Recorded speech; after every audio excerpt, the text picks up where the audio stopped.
rabbil alamin. Kata Mang Ali kata. Allahumma shalli ala Muhammad wa ala ali Muhammad kama shallaita.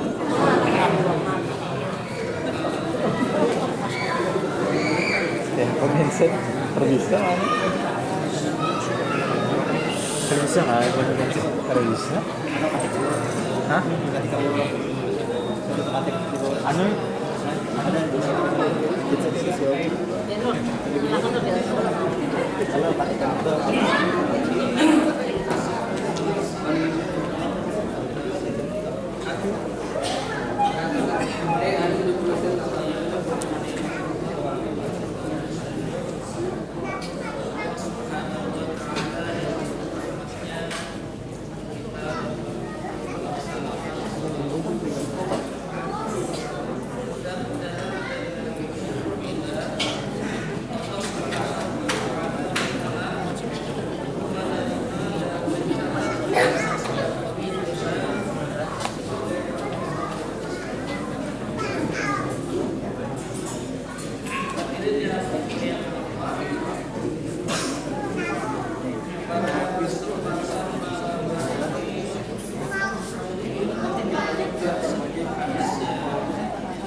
Yang ketika berhadapan dengan Allah di akhirat, mereka memohon dengan sangat untuk diberi kesempatan kembali ke dunia agar bisa melaksanakan syariat Allah dengan sebaik-baiknya.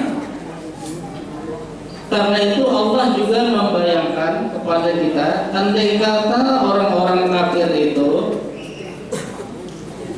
diberi kesempatan untuk menebus kesalahan mereka, mereka akan bersedia menebus dengan apa yang ada di dunia ini. Jadi hitungannya tidak lagi miliar, tidak lagi triliun, pokoknya semua harta yang ada di dunia siap mereka serahkan kepada Allah demi menebus kesalahan. Itu orang-orang yang kafir. Kita bersyukur ketika sebagai orang Islam Allah tidak meminta seperti yang diinginkan orang-orang kafir itu. Allah sudah memberi jalan yang sangat luar biasa mudahnya kepada kita. Di antaranya adalah hadis yang diriwayatkan oleh Abu Dawud dari Abi Hurairah bahwa Rasul sallallahu alaihi wasallam bersabda, nanti di akhirat yang paling pertama diperiksa oleh Allah, yuhasabu itu bukan dihitung tapi diperiksa. Ya seperti guru memeriksa hasil ulangan murid begitu. Dibaca, disampaikan. Jadi nanti yang paling pertama dari kita semua, termasuk orang yang beriman atau yang tidak beriman, di akhirat nanti adalah sholat. Lalu apabila sholatnya itu dilihat, dihitung oleh malaikat, ada yang kurang. Katanya di Banjarmasin ini ada cara, ya bagi kita mungkin tidak lazim, di hari Jumat terakhir bulan Ramadan itu ada sebagian umat Islam sholat mengqadha 5 rakaat, tapi khusus Jumat terakhir bulan Ramadan karena katanya, ya, itu kan urusan mereka. Kata mereka, apabila diqadha satu kali, ya dari subuh, zuhur, asar, maghrib, isya, sesudah salat Jumat di Jumat terakhir bulan Ramadan, maka salat fardu yang tertinggal selama 400 tahun akan terpenuhi. Yaitu urusan mereka, kita tidak perlu.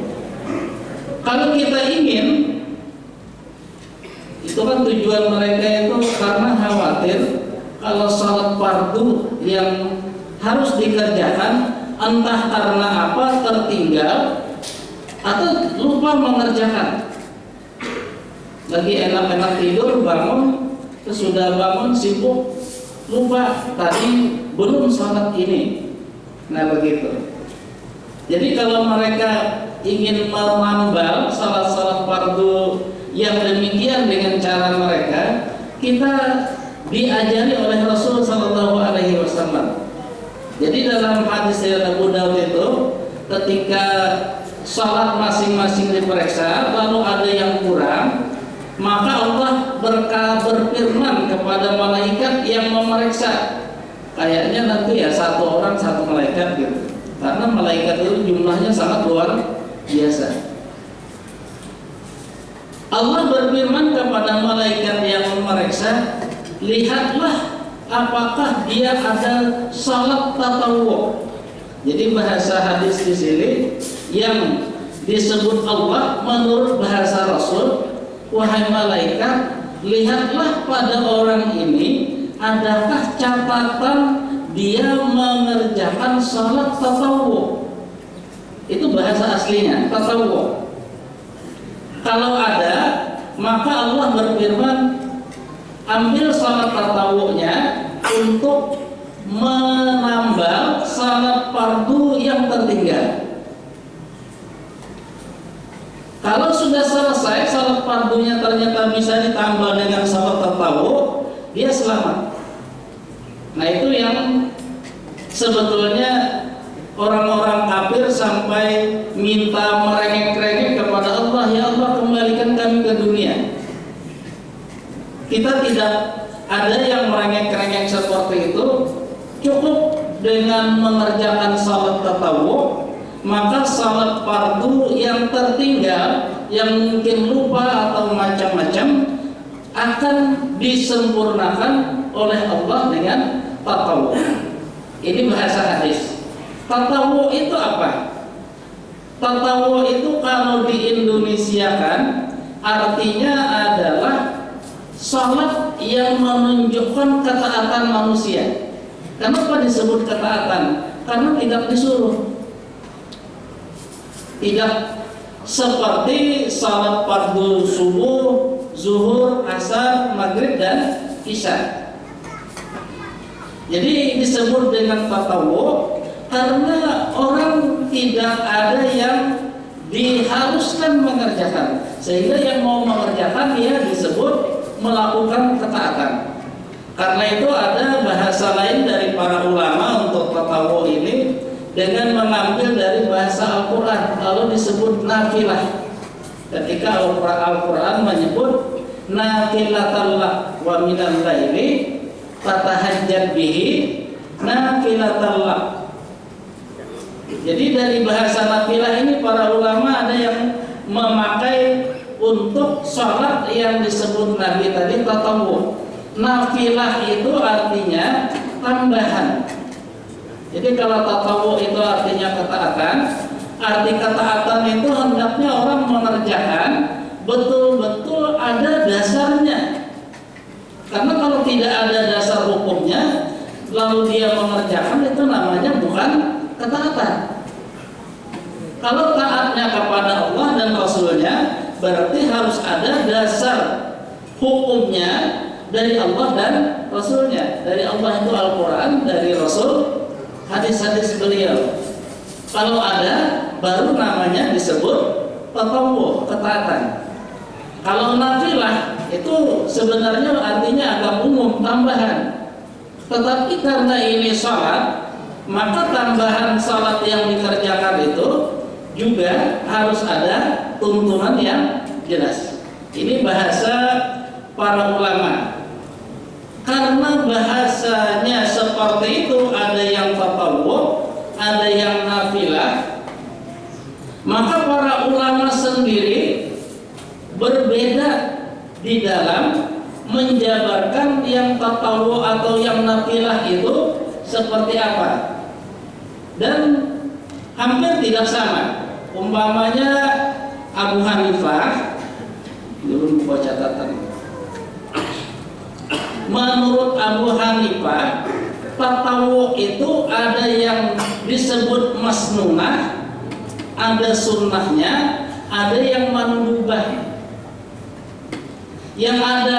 Yang masnunah itu yang memang dikerjakan oleh Rasul Sallallahu Alaihi Wasallam, seperti rawatib.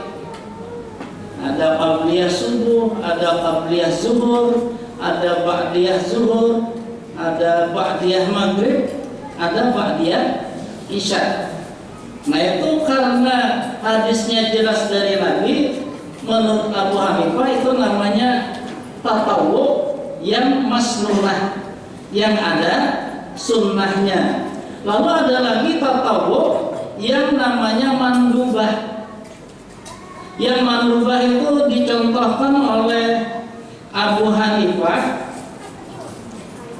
seperti 2 rakaat sesudah ba'diyah zuhur. Biasanya kan kita 2 rakaat ba'diyah zuhur. Lalu ada orang salat lagi 2 rakaat sesudah ba'diyah zuhur. Nah itu menurut Abu Hanifah namanya mandubah karena tidak ada hadisnya. Lalu ada lagi 4 rakaat sebelum asar. Nah itu mandubah tapi tidak masnunah begitu. Yang hadisnya jelas dan kuat itu tidak ada. Maka dipilah oleh Abu Hanifah itu termasuk yang mandubah. Ini bahasa. Jadi ini bukan dari Nabi penyebutannya, ini adalah bahasa para ulama. Nanti yang lain berbeda lagi. Nah itu contoh-contoh.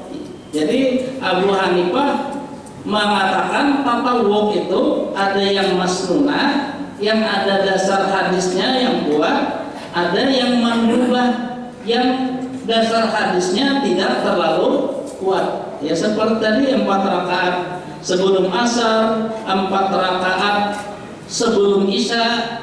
Mungkin di kita tidak begitu dikenal, tapi menurut Abu Hanifah itu ada sandarannya, cuma tidak terlalu kuat. Lalu dipilah oleh Abu Hanifah dengan bahasa mandubah. Yang lain-lain itu yang mandubah ini salat awabin. Salat awabin itu ada hadisnya tapi ya tidak terlalu kuat. Nabi sesudah ba'diyah maghrib mengerjakan 6 rakaat. Jadi sesudah ba'diyah maghrib sebelum isya mengerjakan 6 rakaat. Itu oleh Abu Hanifah disebut salat awabin. Cuma menurut Abu Hanifah dasarnya bisa digunakan, bisa dikerjakan tapi tidak terlalu kuat. Maka tidak dimasukkan sebagai salat tatawu yang masnunah. Ini maksud pembagian Abu Hanifah ini agar orang lebih mendahulukan yang masnunah daripada yang mandubah itu, supaya nanti tidak terbalik. Mungkin ada orang qabliyah ba'diyah maghribnya ditinggal, yang dikerjakan malah yang 6 rakaat awabin. Nah itu menurut bahasa Abu Hanifah terbalik, mestinya yang masnunah dahulu, nanti kalau masih mau silakan ya mandubah. Kemudian dalam bahasa Imam Malik itu salat tatawu dibagi kepada sunnah dan nafilah. Nah ini lain lagi. Makanya tadi ini bahasa-bahasa ulama, bukan dari Rasul Sallallahu Alaihi Wasallam. Maksud tolong menyampaikan ini agar kita mengetahui ini bahasa Rasul atau bahasa ulama, karena barangkali nanti ada yang salah kira, dikira ini bahasa Nabi, padahal bukan bahasa Nabi. Artinya Di dalam hadis tidak ditemukan bahasa-bahasa seperti itu, seperti masnunah, mandubah, nggak ada dari Nabi.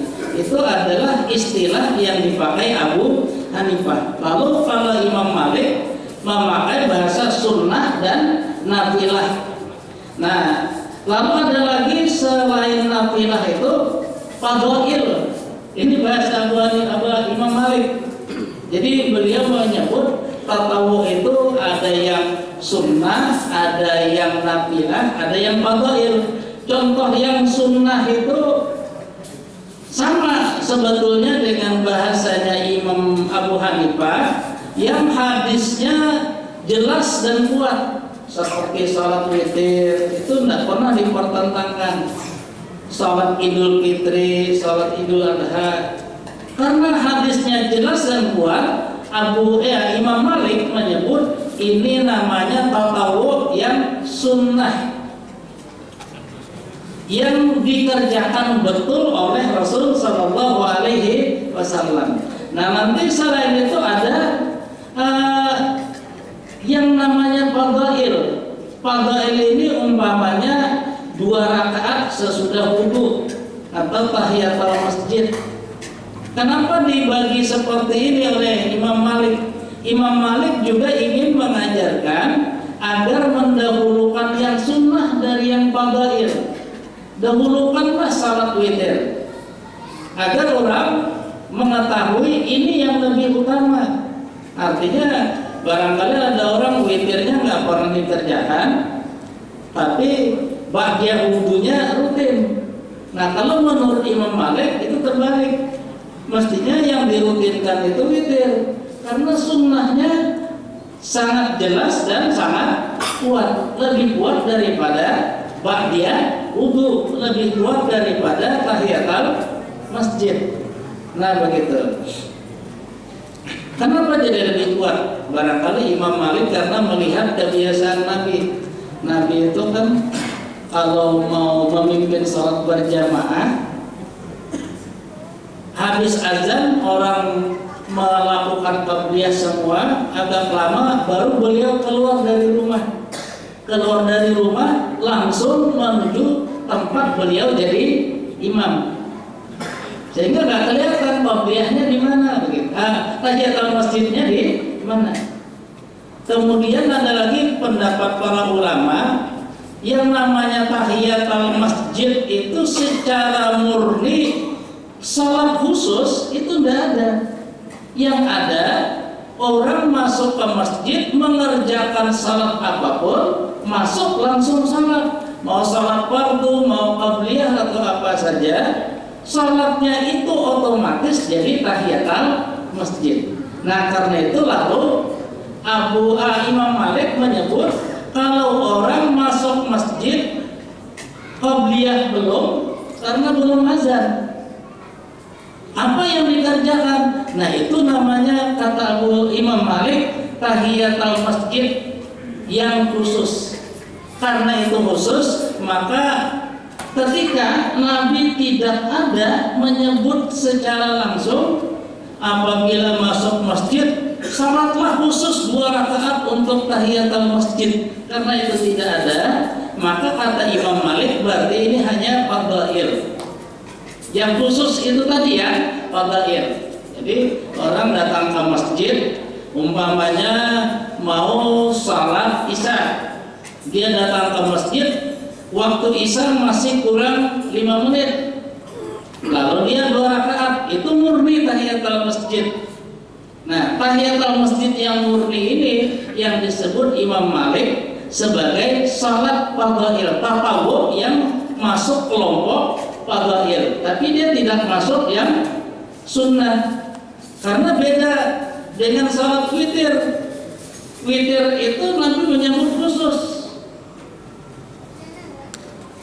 Akhirilah salat malam kamu dengan salat yang witir. Di kesempatan lain Nabi menyebut jangan sampai mengerjakan salat yang witir itu 2 kali dalam malam yang sama. Berarti ada khusus. Kalau tahiyatul masjid tadi tidak ada Nabi membahasakan secara khusus. Nah itu karenanya Imam Malik membedakan ini tatawuk sunnah, yang satunya lagi tatawuk fadhail. Nah lalu yang ketiga ada namanya tatawuk nafilah. Jadi kalau Imam Abu Hanifah tadi menyebut ada salat tatawuk yang masnunah, ada yang mandubah, tapi beliau tidak menyebut ada tatawuk yang nafilah. Imam Malik justru menyebut ada tatawuk yang nafilah. Jadi bukan sunnah, bukan fadhail, tapi nafilah. Seperti apa contohnya menurut Imam Malik? Yang nafilah itu adalah salat tatawuk yang tidak ada sebabnya. Kalau ba'diyah wudu itu ada sebab, karena berwudu. Tahiyatul masjid karena masuk masjid. Salat Idul Fitri karena Idul Fitri. Jadi ada sebab. Nah yang tidak ada sebab itu disebut oleh Imam Malik sebagai tatawuk nafilah, tatawuk tambahan. Ketaatan tapi itu tambahan. Artinya ini tingkatannya lebih di bawah dibandingkan dengan yang sunnah seperti witir, salat Idul Fitri, Idul Adha. Itu yang paling tinggi tatawuknya menurut Imam Malik. Yang kedua adalah yang tadi disebut Imam Malik fadhail, seperti tahiyatul masjid. Nabi tidak menyebut secara langsung, tapi ada Nabi menyebut apabila masuk ke masjid, salatlah sebagai tahiyatan kepada masjid. Disebut, tapi jenis salatnya secara khusus tidak ada. Kalau witir khusus, Idul Fitri khusus, Idul Adha khusus, tapi tahiyatul masjid khusus tidak ada. Tapi ada Nabi menyebut salatlah apabila kamu masuk masjid sebagai tahiyatan untuk masjid.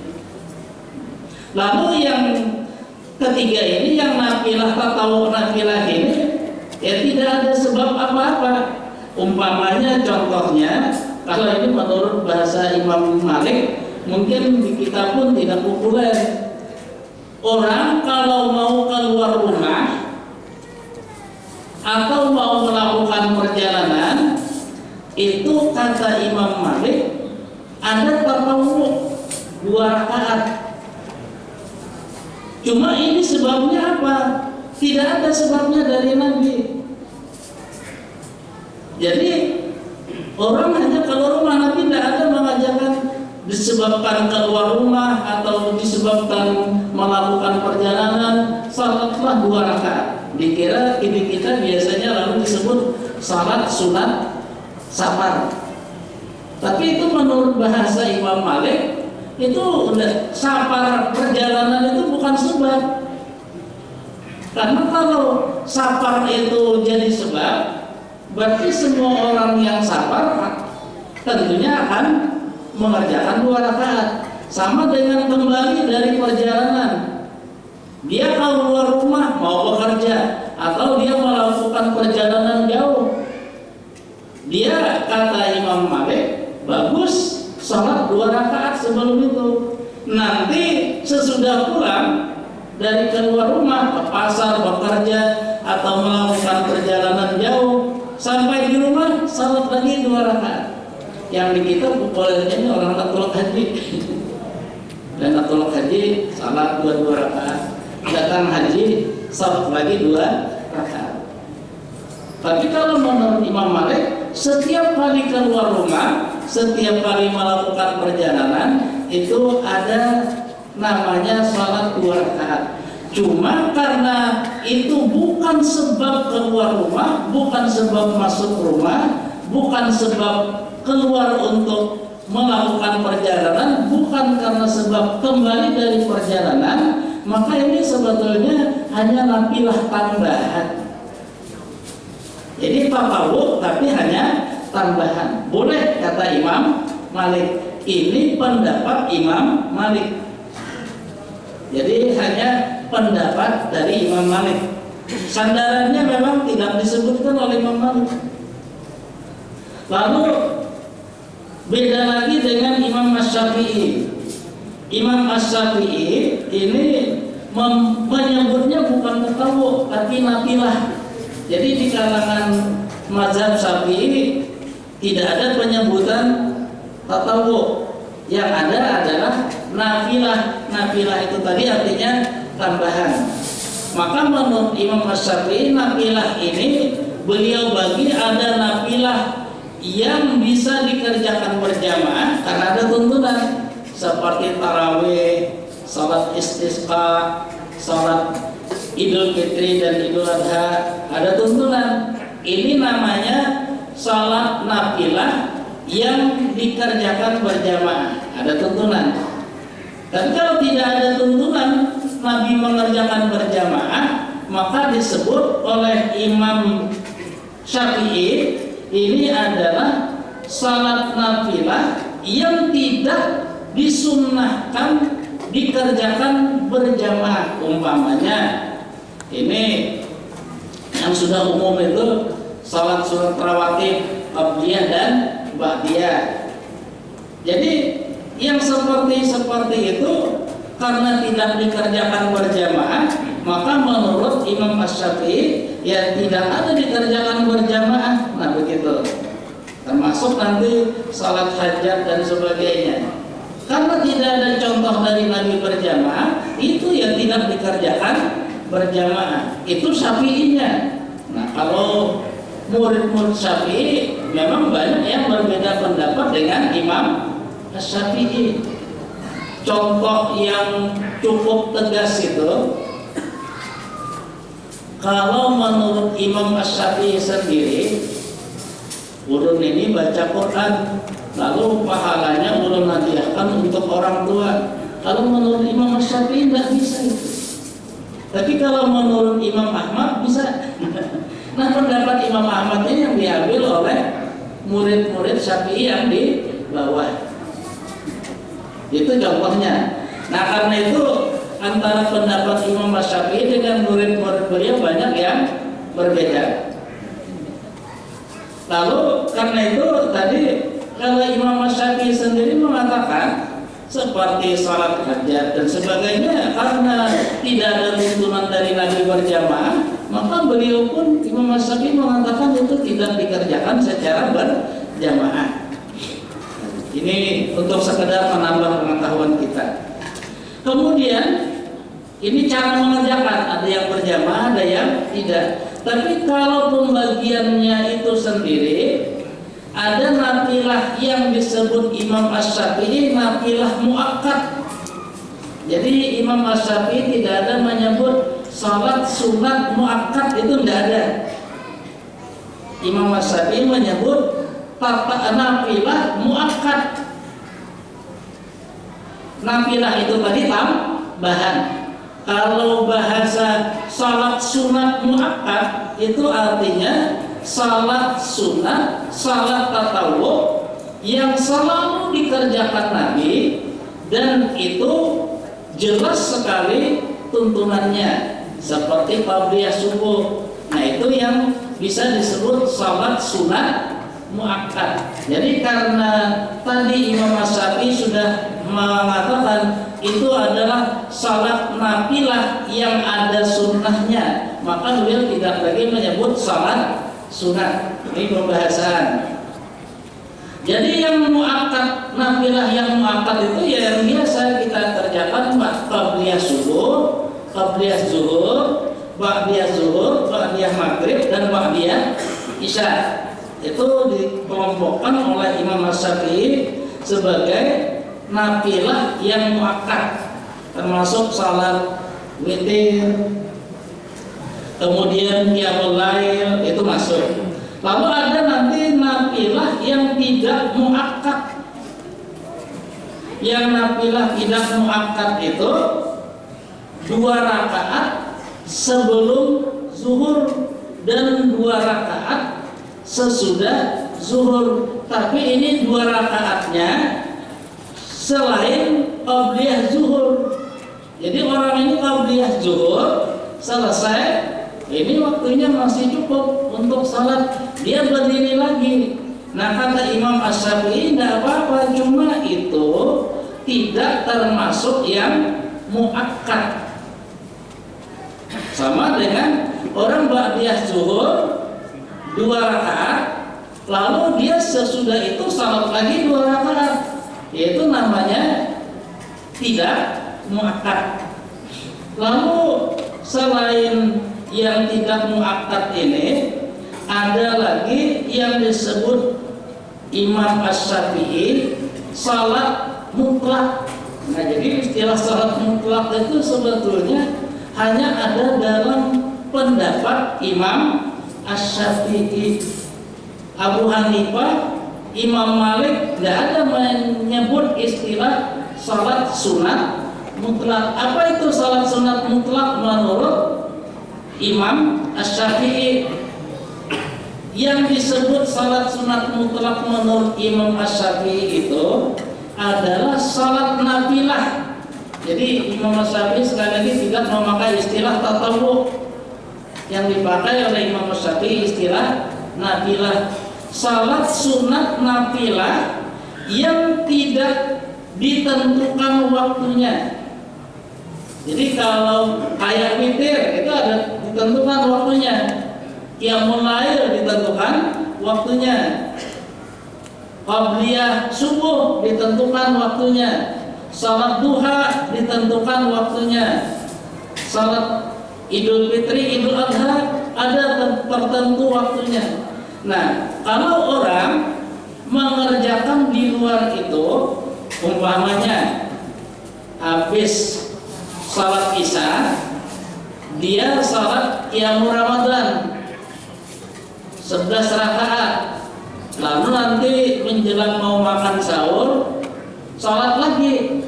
Nah kata Imam Asy-Syafi'i itu tidak ada lagi disebut waktunya, maka itu salat sunat mutlak. Tapi salat sunat mutlak itu tingkatannya paling bawah, karena tadi Imam Asy-Syafi'i menyebut yang pertama itu namanya adalah nafilah yang ada hadisnya, yang sunnah dan bisa dikerjakan berjamaah, seperti istisqa, salat hari raya. Itu yang paling tinggi. Yang nomor 2 tingkatannya yang tidak dikerjakan berjamaah. Lalu yang ketiga yang beliau sebut salat nafilah mutlak. Jadi sekali lagi ulun ingin menegaskan, Imam Asy-Syafi'i tidak ada menyebut salat sunat mutlak. Yang ada salat nafilah mutlak. Nah itu supaya kita tidak salah mengucap, karena salah mengucap nanti repot juga. Nah itu satu. Jadi yang waktunya sebetulnya tidak ada ditentukan. Seperti tadi orang habis Isya salat witir, salat tarawih, salat witir, kemudian tengah malam bangun lagi. Wah itu kata Imam Asy-Syafi'i dia salat nafilah mutlak. Atau termasuk juga yang nafilah mutlak ini menurut bahasa Imam Asy-Syafi'i yang tidak ditentukan rakaatnya. Jadi orang ini pokoknya salat, dia tidak tahu ini sudah berapa rakaat karena tidak menghitung.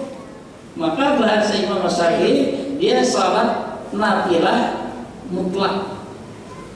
Karena dahulu kata Imam Asy-Syafi'i ada orang mengerjakan salat, habis salam berdiri, ditanya oleh yang di samping, sudah berapa rakaat? Aku tidak menghitung. Ketika dia memang sengaja tidak menghitung, maka kata Imam Asy-Syafi'i dia ini namanya mengerjakan nafilah mutlak. Jadi kalau masih menghitung, umpamanya sesudah salat witir pulang tidur, jam 2 atau jam 3 bangun, lalu salat 2 rakaat. Karena dia menentukan 2 rakaat, kata Imam Syafi'i, dia bukan salat nafilah mutlak. Karena dia menentukan 2 rakaat. Kalau mau mutlak, jangan dihitung. Pokoknya salam kanan kiri berdiri, salam kanan kiri berdiri, begitu terus. Nah itu bahasa salat nafilah mutlak menurut Imam Syafi'i. Termasuk juga di dalam pengertian ada istilah nafilah mutlak itu menurut istilah Imam Ahmad bin Hanbal. Jadi hanya 2 ulama ini, Imam Syafi'i kemudian Imam Ahmad bin Hanbal, yang menyebut istilah nafilah mutlak. Jadi sekali lagi ini bahasa para ulama, yaitu Imam Syafi'i dan Imam Ahmad bin Hanbal, bukan bahasa Rasul sallallahu alaihi wasallam. Karena bukan bahasa Rasul, kalau menurut ulun, apabila kita tidak ingin repot di akhirat nanti ditanya, kamu salat apa ini? Salat nafilah mutlak. Dari siapa? Nah, ditanya begitu, ya sudahlah, kita nggak usah pakai istilah-istilah mutlak. Mau salat, salat aja, begitu kan? Dengan tujuan bahwa semua salat yang ada di dalam waktu yang dibolehkan, kecuali tadi yang diharamkan itu 5 waktu. 1 sesudah salat subuh, 2 ketika matahari terbit, 3 menjelang zuhur sekitar 7 menit, yang keempat sesudah salat asar, yang kelima adalah ketika matahari terbenam. Ini sebetulnya para ulama sudah sepakat tidak ada orang mengerjakan salat di 5 waktu ini. Nah, maka menurut Imam Syafi'i dan Imam Ahmad bin Hanbal, kalau di luar itu dia tidak menentukan jumlahnya, dia mengerjakannya tidak ada sebab apa-apa, bukan karena habis berwudu dan sebagainya, maka dia disebut mengerjakan nafilah mutlak. Tapi kalau orang salat habis berwudu 6 rakaat, ya tetap kata Imam Syafi'i namanya dia salat nafilah sesudah wudu. Cuma itu termasuk salat nafilah yang tidak berjamaah. Nah begitu. Jadi maksud ulun ini menyampaikan ini agar dengan bahasa para ulama ini sekali lagi bahasa para ulama bukan dari Nabi, kita bisa mengetahui mana salat tatawwu yang layak didahulukan untuk nanti penambal salat fardu kita yang tertinggal ketika kita diperiksa oleh Allah Subhanahu wa ta'ala. Karena tingkatan dari para ulama itu bukan sembarangan dibuat, tetapi berdasarkan kepada hadis-hadis Rasul Sallallahu Alaihi Wasallam. Selalu yang urutan pertama itu adalah yang hadisnya kuat. Seperti Abu Hanifah menyebut masnunah, itu hadisnya kuat. Kalau mandubah itu kurang. Maksud Abu Hanifah, dahulukan yang masnunah, baru yang mandubah. Kalau bahasa Imam Malik lain lagi tadi. Imam Malik menyebut dahulukanlah yang sunnah dari yang fadhail, dahulukan yang fadhail dari yang nafilah. Karena ini berdasarkan tuntunan. Nah, kalau Imam Syafi'i dahulukan yang bisa dikerjakan berjamaah dari yang tidak bisa dikerjakan berjamaah. Dahulukan yang nafilah itu daripada yang nafilah mutlak, agar tidak terbalik. Karena dikhawatirkan mutlaknya rame-rame dikerjakan, tapi yang sebetulnya urutan pertama menurut Imam Syafi'i malah ditinggal. Nah, ini contoh-contoh dari para ulama tentang pengertian salat tatawu. Kesimpulannya, tatawu itu artinya adalah keinginan seseorang untuk taat kepada Allah. Dia tidak didorong oleh hal-hal lain, dia betul-betul hanya ingin taat kepada Allah karena tidak disuruh. Nah, kalau nafilah itu artinya tambahan dari yang fardu. Gunanya tadi menurut hadis Abu Dawud adalah untuk menutup salat-salat fardu kita. Ketika kita hidup di dunia ini, kalau ada yang ketinggalan sampai meninggal, tetap masih ada yang ketinggalan. Nanti dari situ Allah menambahnya. Barangkali begitu yang dapat ulun sampaikan pada kesempatan malam hari ini. Mudah-mudahan ada manfaatnya bagi kita semua. Karena sudah sampai waktu salat isya, barangkali itu tidak perlu muzakarah selanjutnya. Sekali lagi mudah-mudahan ada manfaatnya bagi kita semua. Salah dan khilaf mohon dimaafkan. Subhanakallahumma wa bihamdika asyhadu an la ilaha illa anta astaghfiruka wa atubu ilaik. Assalamualaikum warahmatullahi wabarakatuh.